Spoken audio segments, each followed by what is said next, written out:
बिस्मिल्लाहिर्रहमानिर्रहीम। अस्सलाम वालेकुम। कैसे हैं सब दोस्त? उम्मीद करता हूँ ठीक ठाक होंगे, खैरियत से होंगे। दोस्तों, आज की जो वीडियो लेके आया हूँ ये निसान सनी गाड़ी के ऑटोमेटिक गियर के ऊपर है।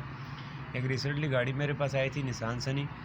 इसमें के साथ हुआ क्या है वो मैं आपको आगे जाके बताऊँगा, लेकिन इसका ये गियर का जो है ये टापा टूटा हुआ था, जिसकी वजह से जब आप गाड़ी को स्टार्ट करते हैं तो गियर के अंदर से जो है वो सारा गियर ऑयल गाड़ी उठा के बाहर फेंक देती थी।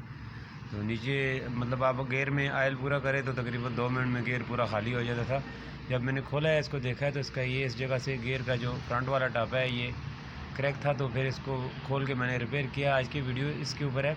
सबसे पहले मेरी वीडियोज़ अगर आपको पसंद आ रही है तो चैनल को सब्सक्राइब ज़रूर कर दें, ताकि नेक्स्ट आने वाली वीडियोज़ आपको आसानी से मिलती रहे। तो दोस्तों, ये देखें, ये निसान सनी का गियर है। इसका टापा टूटने की वजह से जो है वो मैंने इसको खोला है ऑयल लीकेज की वजह से। इसके ये टापे के फ्रंट पे जो काबले लगे हुए हैं, इसका खैर मैंने पूरा गियर नहीं खोला, सिर्फ फ्रंट वाला टापा खोला है। अगर पूरा खोला होता तो पूरे की वीडियो बनाता, लेकिन ये फ्रंट वाला टापा खोलने के लिए इसके जस्ट 12 के बोल्ट जितने लगे हुए हैं, इसके राउंड फिगर में तकरीबन 12 से 15 काबले हैं।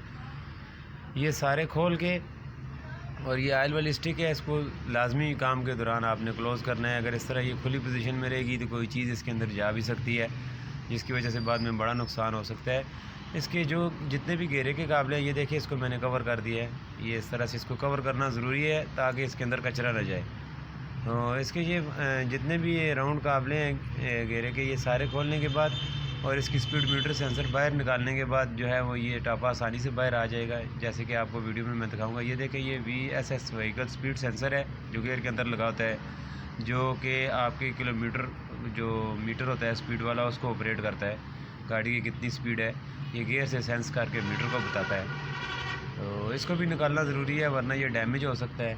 इसलिए इसको मैंने पहले खोल के निकाल लिया। और उसके अलावा इसका जो ये 12 नंबर बोल्ट है, ये सेंसर के बिल्कुल बैक साइड पे है। तो जब तक सेंसर बाहर नहीं आएगा, इसको आपकी गोटी जो है वो फिक्स ही नहीं होगी। ये देखें, ये इसका व्हीकल स्पीड सेंसर है। ये इस तरह से गियर के अंदर से मैंने निकाल लिया। व्हीकल स्पीड सेंसर निकालने के बाद, सारे बोल्ट खोलने के बाद इसको थोड़ी सी ज़रा सी हैमरिंग मैंने की है। तो ये देखें, ये इस तरह से बाहर आ गया। ये टापा बाहर आने के बाद कुछ इस तरह की सिचुएशन हो जाएगी, आपका गियर की पीछे वाली साइड उधर ही रह जाएगी और टापा जो है वो गियर से अलहदा हो जाएगा। इसके अंदर आपको नज़र आ रहा होगा ऑयल पम्प, डिफरेंशियल वगैरह हर चीज़ लगी है। तो ये देखें, ये इसके अंदर जो है इसका एक्सल टूटा था और उसका छोटा सा ये माइनर सा जो पीस था, ये टापे के अंदर जो है इसने रगड़ खाई है और जाके ये टकराया है टापे के साथ, तो उसके अंदर से सुराख कर दिया। ये देखें, ये इसका एक्सल पहले मैंने निकाला है, टूटा हुआ था। तो मुझे खोलते हुए भी डाउट हो गया है कि ये इसी वजह से टूटा होगा। और जब मैंने इसको खोला है तो ये कंफर्म हो गया है कि ये एक्सल का पीस अंदर होने की वजह से जो है इसने टापे को तोड़ दिया है। फिर इसको मैंने भेजा है जो वेल्डिंग के लिए, और एलुमिनियम वेल्डिंग करवाई है इसको मैंने टापे को। बाकी सारी बचत हो गई थी, कोई ज़्यादा डैमेज नहीं हुआ। ये देखें दोनों तरफ से, अंदर वाली साइड और बाहर वाली साइड, दोनों तरफ से जो है इसको मैंने वेल्डिंग बेहतरीन अच्छे तरीके से करवा दी है और इसको same as it is fix कर दिया है। ये देखें, ये अंदर वाली साइड से भी वेल्डिंग हो गई है और बाहर वाली साइड से भी वेल्डिंग हो गई है। तो ये देखें, ये अभी बिल्कुल फ़ाइन अच्छे तरीके से जो है उस बंदे ने वेल्डिंग की है जिससे मैंने करवाई थी, और इसको वाश वगैरह करके जो सारा रेडी करके मैंने रखा हुआ है। अब इसको मैं गियर के साथ जो है वो फिट कर दूंगा। और ये गाड़ी अल्हम्दुलिल्लाह वर्कशॉप से होके जा चुकी है। ये वीडियो तो मैं बाद में अपलोड करूँगा। इसका मसला जो है, सारे मसाइल जो है वो हल हो गए थे। ऑयल की लीकेज भी रुक गई थी, गियर की शिफ्टिंग भी जो है वो बिल्कुल नॉर्मल हो गई थी।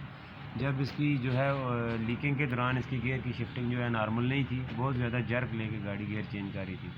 अच्छे तरीके से इसको सीलिंग करना है फिट करते हुए, जैसे कि मैंने अभी सिलिकॉन से इसका सारा फेस पे जो है वो सिलिकॉनिंग की है और इसको एज इट इज़ टापा ऊपर फिट कर दिया है। और इसके अंदर चूँकि कचरा गया हुआ था, इस वजह से इसके बाद मैंने जो है इसका गियर वाला फ़िल्टर खोल के उसको भी वॉश वगैरह करके सारा सर्विस करके लगाया है।